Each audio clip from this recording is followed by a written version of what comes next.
Okay. All right, we are taking a look at Whatever Floats Your Boat by Rage Paint Games, and I am joined by Sina. Hello, how are you doing? Hello, I'm good. How are you?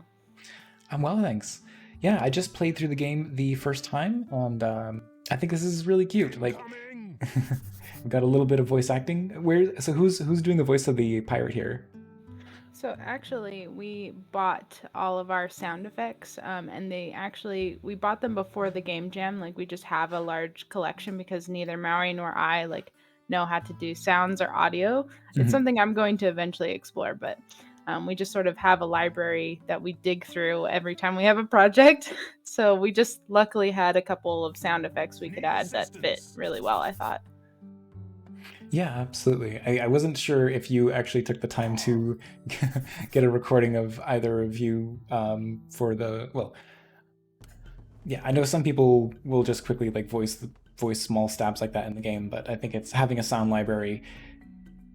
If in the context of a game jam, even if it's a quick recording session, you don't always have time for it. So Yeah, it's interesting. Even digging through a library took several hours, just yep, combing through yep. it and seeing like, does this sound good? Does this feel good? Was very interesting how long even just that takes. Yeah, for sure. You almost get like I guess depending on the size of the library, you're almost spoiled for choice with just how many resources you have to sift through. Yeah, and especially when you don't always remember everything that's in the library when it's big enough. Hmm. Yeah, I mean, yeah. it's all very organized in folders of like, here's water sounds, here's fire sounds, etc. But it still takes a while to like listen to each one. And then I also pulled up the game in front of me while listening to the sounds so I could try to find the right feel. Yeah, so I saw on your Ludum Dare page that this is currently your second Jam game, but what is your like background in like art or game development otherwise? Yeah, sure. So Maui and I both went to college for game development, him on the programming side and me on the art side, and got our degrees in it. We just decided that we didn't want to go into the industry. We decided it was just going to be a hobby and like find other means to make income and pay our bills and then come home and enjoy making games instead Hmm. together. So that was pretty much it. It's sort of just a hobby for us now, but a very fun hobby. Yeah, absolutely.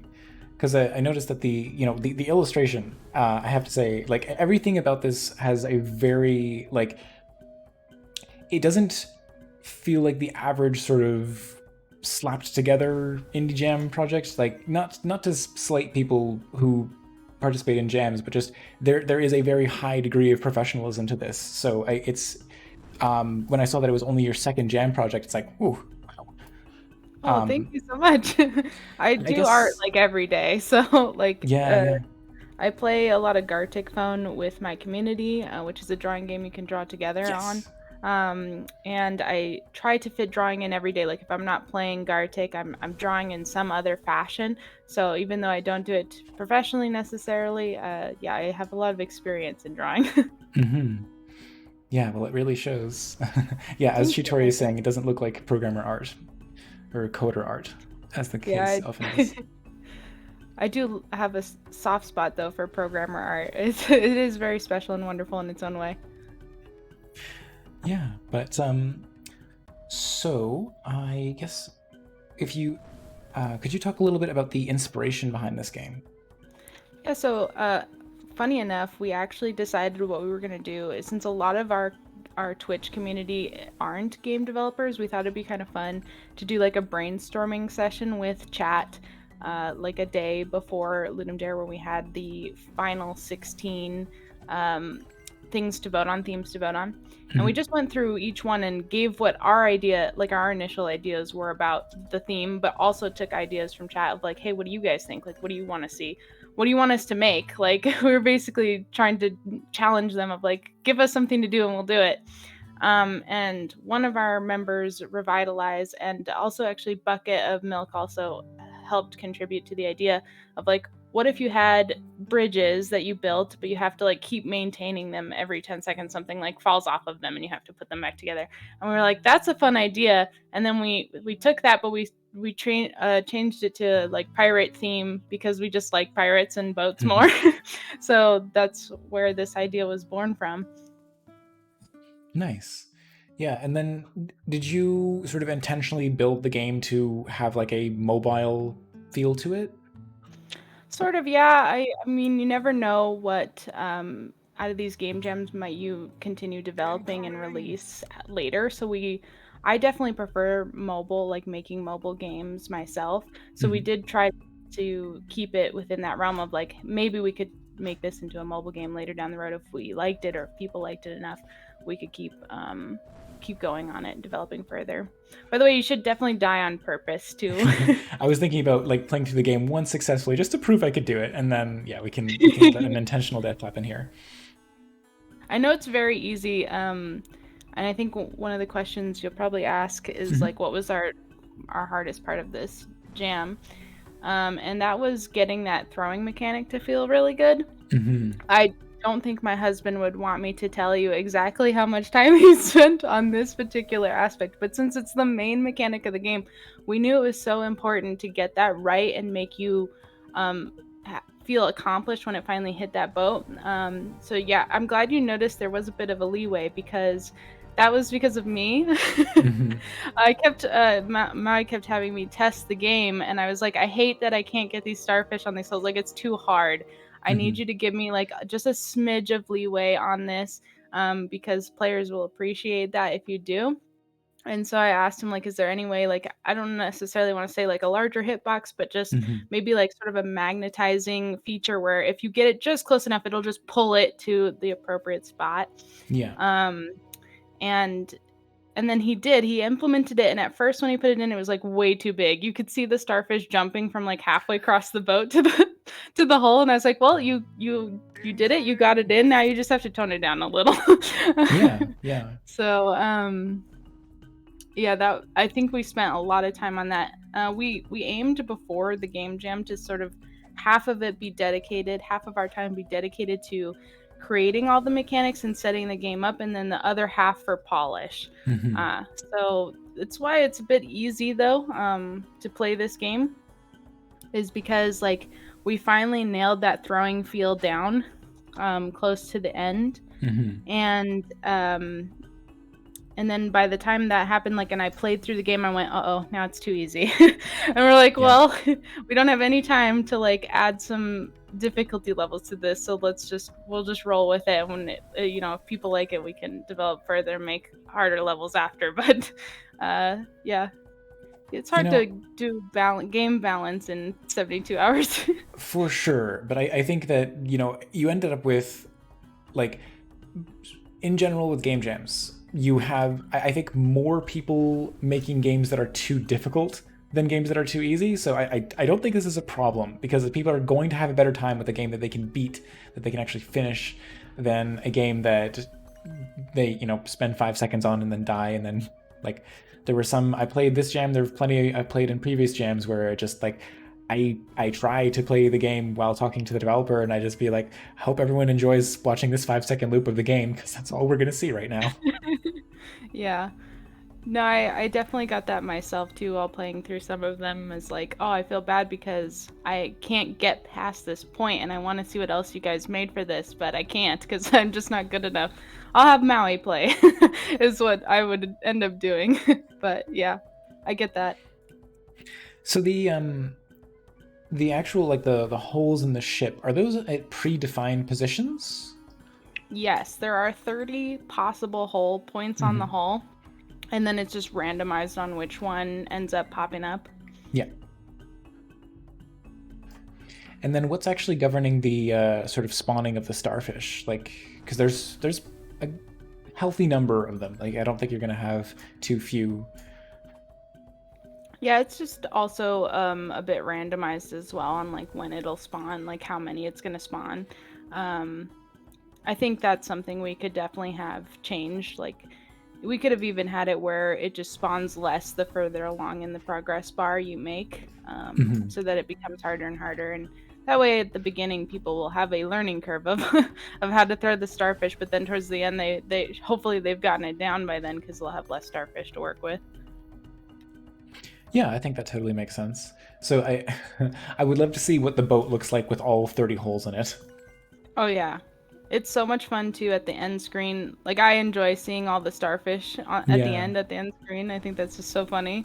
I wanted to put more humor in the game, honestly. I did a sketch of when the hand grabs the starfish. We actually had like a much bigger hand and it was like squishing the starfish and an Hmm. eyeball was like bulging out of it and stuff. I Yeah. just wanted this game to be as silly as I possibly could make it, but Hmm. Maui told me I was producing more art than he could implement into the game because I was just going way faster than him. Hmm. Yeah, implementation is like it depends on what kind of pipeline you have, because at a certain point, like you can get a game's systems far enough along where it's like, okay, we've got the mechanic in, and if you had an easy way to swap out the artwork being used for the starfish, then inevitably it would be like, oh well, now the bottleneck is how quickly you can produce the starfish artwork. Hmm. Whereas if it's adding in artwork that is tied to a unique mechanic, then that's where it's like, well, okay, it takes a while to implement these features. So, um, hello, Brainioid, or Brainoid, not Brainioid. I two devs, and we cannot get all the assets from our single artist too. Yes, hello, hello. Yeah. Um, yeah, don't have to worry much about PETA. I don't know how much PETA cares about starfish. They're kind of like, pretty. I don't think starfish have a brain. I want to say that I have to look that up to be sure, but I feel like they're We not could very just high up add in there. the credits. No starfish were actually harmed in the making of this game. I'm not trying to be brainist Chitori. I genuinely think that if you look it up, starfish. Okay, you got me worried now. Do starfish have brains? The answer is do not have a brain. Okay, Oh, I'm the interesting. top results here. I'm seeing starfish lack a central nervous system, which I I think didn't that know was that. the joke with SpongeBob SquarePants, that the reason Patrick Star is so stupid is because starfish don't have brains. Oh, that makes a lot of sense. We also tried to have like a ragdoll effect on the starfish. It looked really insane, and we ended up like not going with it because trying to get it to look good was going to take a lot of time. But originally, all the arms would wiggle like crazy. um, So how were you implementing that? Were you just like creating a mesh that fit over top of the artwork to deform it? yeah, and it there's something you can do in Godot, and this would be a better question for Maui on how he is accomplishing it, but Mm. you can just tell it like, hey, this part of it is, loosey goosey. You can wiggle it around as much as you want, but the problem is that it was so much that you could see the arm sort of disconnecting from the main body of the starfish because it had Oh. to be separate pieces. It couldn't be part of the same texture. They had to Mm-hmm. be. I had to pull out each arm as its Mm-hmm. own separate texture, and that just looked crazy when we. It did not look like the arms were attached to the starfish in the end. So we just, instead of trying to figure out how to fix that, we were like, no, just drop it. We'll move on to something Yeah. else. Yeah, because there are other ways, other implementations of that sort of idea I've seen where I'm gonna just quickly open this in Paint. But basically, you could sort of define like this middle chunk of the starfish, just build this out of tries, right? And Hmm. then sort of have a couple of meshes for each limb, and then you just be able to manipulate the points of these vertices so that you could have it sort of like wobbling around and animating. Yeah. Yeah, I think I would want to dive. This was our first time using Godot, so Mm-hmm. that was part of the problem is we just didn't know what we could and couldn't do in it. Mm-hmm. Maui says he made a skeleton with hinge joints with no luck. So we dropped it after spending a few hours on it. Okay. Yeah, I don't know. Like, I haven't used Godot myself, so I don't know what the limitations are of the features that it has. The system that I'm describing here with like drawing these sort of mesh points out is something that I've done in GameMaker, where I could just it gives you like really low level functions where you can draw out these triangles yourself and then manipulate the points. There's no easy way of doing it. It's just, yeah, when you have that low level control, you can manipulate it however you want. Yeah, that sounds much better than what we were doing. Well, it's each engine has its own like ups and downs in terms of like, I'm sure Godot's asset pipeline is much more simplified, but I bet there's a library out there somewhere that allows you to have that sort of more granular control. But anyway, I usually ask about the like development process for the game, and if Maui is joining us in the chat, then I'd love to hear his perspective as well. But maybe you could talk a little bit about the like art production side of things. Yeah, so since we knew what most likely the theme would be, because I think someone did like a poll in the forums on Ludum Dare like the night before of like, hey, what theme is winning? And then you could see from the poll that every 10 seconds was winning. Maui and I had instant dread about this. We were like, oh no, what are we gonna do? And so we were like, okay, well, if this gets picked, like let's brainstorm a bit more about what we would do, since this seems like it's winning. And I just basically go on Pinterest to like get inspiration, sort of make mood boards. Like I'll save a folder full of colors I like color palettes, different ships, like what they look like. Since I'm not super familiar with ships, I I did a lot of research on like what do ships look like, how many sails do they usually have, where does it sit on the deck, etc. And then yeah, just a bunch of different things that I thought might end up being in the game for inspiration, like a mood board. Yeah, I think that's really important to like underscore the level of research that you were doing there, because like if you try to tell me to draw a ship from memory, it's like, well, okay, I can probably do something like this, but it's like, oh, how is the rudder actually attached? Where are the reinforcements on the hull? Like, there's probably a cabin in the back, like all these features that I'm you reference images, right? They're invaluable to making something actually look believable. Even if you then exaggerate it, you need to start with something that is accurate. Yeah, pretty much that's what I wanted, was like, okay, make it look real enough, but I did want to over exaggerate parts as much as possible just to make it have that nice cartoony feel.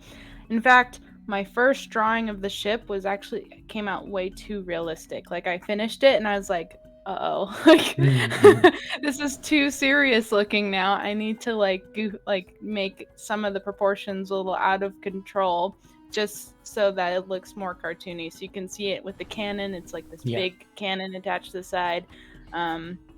The sail is attached to these like really big logs that there's no way that would normally hold up, but I just was trying to over exaggerate each part a little bit to make it more cartoony, because the original looked too serious, so too real. It's like making a caricature out of a physical thing. Like you take these features and you exaggerate them. So the massive cannon, the huge lantern hanging off the back. Yeah, exactly. Nice. All right. And then, so you were working with the program Procreate on the iPad. And what's the process of like, what is Maui using? Like a Windows PC or a Mac or? Yeah, he's using Windows. And he is in chat, so you could probably, Maui, if you want to talk about your development process too, then we can read it off out of chat. For sure. So do you... What's the process like of exporting the artwork from Procreate and importing it? Like, is there like a web interface for that?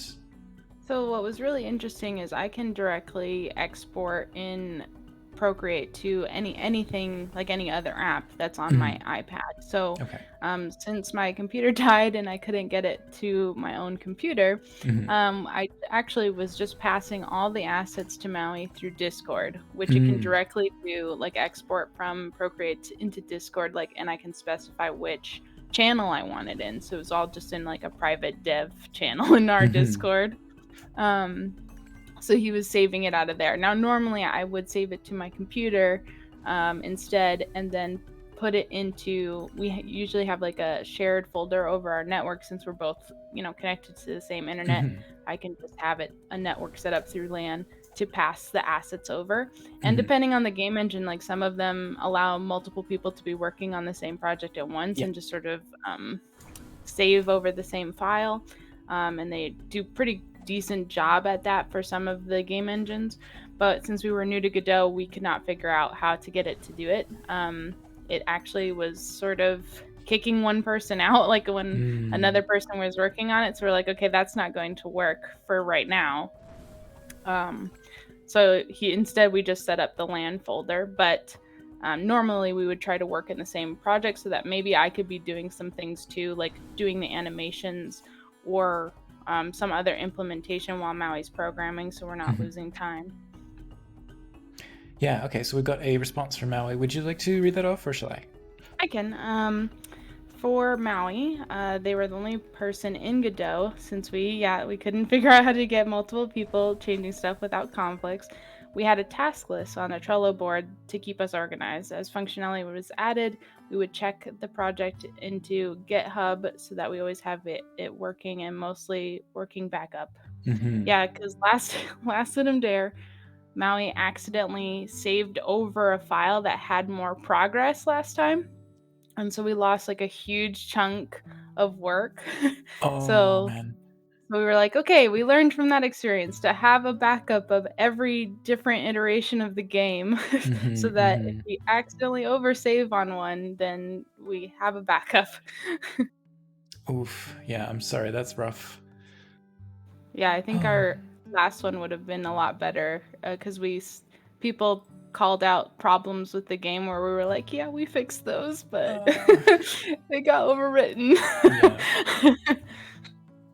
Yeah, I agree, Chitori. Version control can be very scary. I was looking at, like, I as part of my day job, I use version control as well, and I was just talking with the other developer, like, man, if you didn't understand this GitHub stuff so well, there's no way I would be able to use this, because like we run into an occasional merge conflict, and then he's like walking me through, like, okay, so we're just gonna do an interactive rebase and use this command here, this command there. It's like, how do you internalize all this?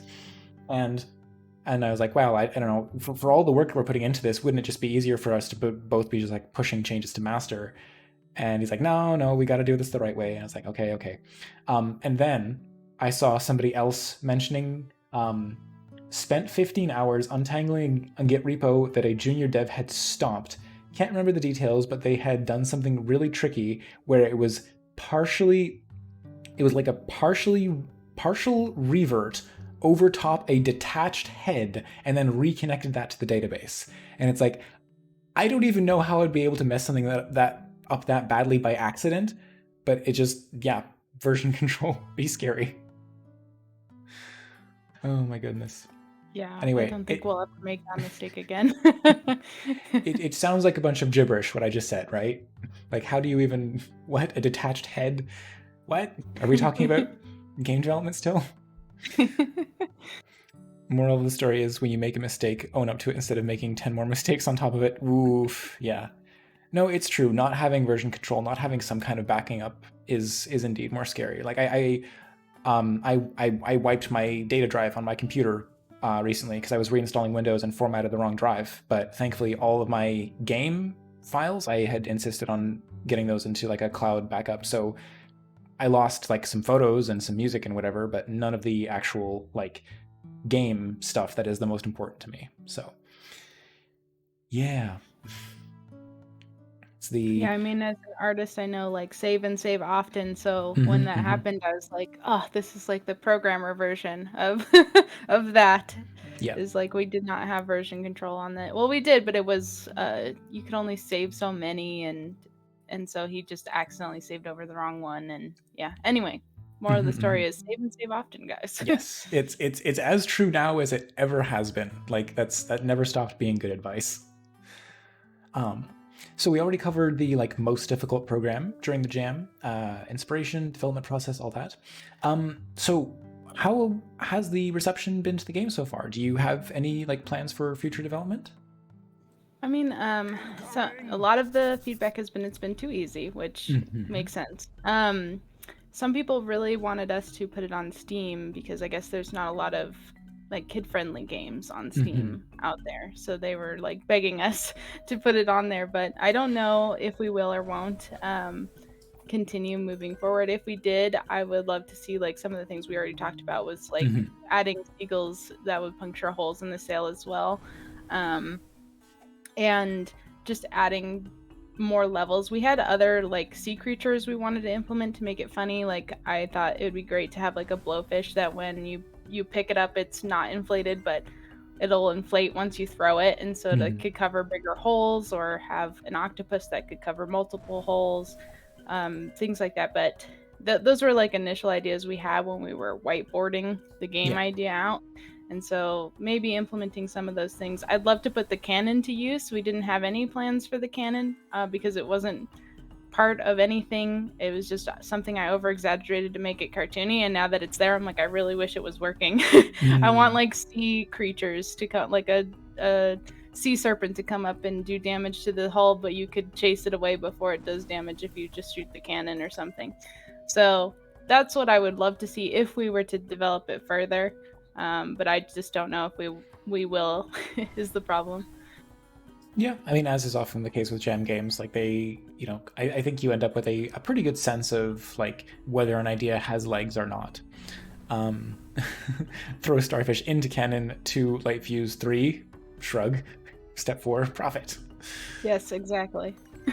I think one thing you could definitely add that would be fun for a game just in general like this is the idea of a sort of score multiplier, like a chain that you're trying to keep up by, like, you know, sure you can stick the starfish to the ship and you have more than you need, but how many can you get in a row? Like, can you keep up a sort of a chain of successful sticks, or are you missing half your shots? Yeah, that's true. That could be very interesting. We also wanted it where, like, the starfish are suction cup to the ship, so maybe Mhm. they could slowly peel off over time at random intervals as well to ramp up the difficulty. Yeah, I don't. absolutely. Anything to like sort of force the player to think on their feet and have to like things get a little more frantic as time goes on. Yeah, we'd probably have to change the wind, like the lose conditions, if that Mm. happened though, because I could imagine timing could be really bad if they already have a few holes in the ship, and then they hit a rock, and then a starfish starts to fall off. Like it could, we might have to adjust the conditions in which the ship will sink, but otherwise, um, yeah, I think it's a good idea moving forward. Yeah, I think the like honestly with the way that you're sort of like throwing the starfish, I'm almost imagining a like Pokemon Go-esque like ring forming around the hole, and like how like not just how close you get it but also the timing, like can you get it when the ring is at its smallest, because like the how close you throw it. Like I appreciate the fact that it magnetizes and it stops you from losing, but I think you could also reward the sort of like more skillful ability to like toss something pinpoint on the spot where it needs to go. And Cheatery had a great idea too of like reducing its acceleration. So, the whole Mm-hmm. point is to get to the island. So maybe the ship starts to slow down the more holes that you have. So you really do want to get those starfish in the holes as quickly as possible so that because you want to get to the island quickly so you don't have to keep doing this. um, so that's a good idea too. Yeah, but it can also sort of function as a dynamic difficulty where if the more holes you get in the ship, the slower new holes are going to form because you're not going to be crashing into as many rocks. That's true. So it's a little bit forgiving in that sense too for the player to try to Yeah. catch up. Yeah, like now that the jam is over and you're not bound by the every 10 seconds thing anymore, you have more flexibility to vary the timing of these things up. Brainoid also has a great idea of having different objects so they have different weights. So you have to Hmm. toss stronger or lighter. Yeah, I definitely thought about that with like the octopus, especially. It was like, okay, even though it's going to give the player a bigger benefit because it can cover more holes, we're going to have to make it heavier or something or harder to toss for that reason. Yeah, absolutely. Well, if you do end up making more like a newer version of this game, I'd be more than happy to take a look at it in future. But otherwise, if you just end up working on something completely different, do you think you're going to participate in the like next Ludum Dare, or do you have any other jams between now and then in mind? I don't have any gems in mind. I did hear that Ludum Dare is supposed to be update like going to 3 times a year instead of 2, and the next one might be in January. So that would probably be the next one we might be looking at. Although the timing with holidays and everything might be tough, but we'll see how Mm-hmm. it goes. Um, and then yeah, we always are looking to make stuff in our own time, like outside of Jam. So I'm Mm-hmm. sure right now we've been prototyping a bunch of different ideas that we've had, although we haven't sold ourselves on any of them yet. Like I definitely think we'll be building stuff outside of Jams too. Excellent. Well, if you'd like to mention any projects or otherwise just any social media channels, I think now would be the time to do it. And if anyone else has any questions or comments they want to get in chat, oh yes, you did mention a Discord at some point. Yes, we do have a Discord. The best place to follow us really is our Twitch, because that's where we're most active. I tried to like put stuff on our Instagram and Facebook, and I really need to get back to. There's like a way to automate it to post regularly. I really need to like load up some stuff and queue it up to Mm-hmm. post because I always find myself running out of time to do it. But yeah, best place to go is to our Twitch, and that way you can get to our socials and our Discord from there as well. Nice. All right. Well, thank you so much for joining me on the call today, Sina. And yeah, I look forward to whatever it is you make next. I'd be happy to take a look, have a Thank conversation you like so this one. much, Gabriel. I appreciate it. All right. Well, enjoy the rest of your day, and bye bye for now. You too. Bye bye.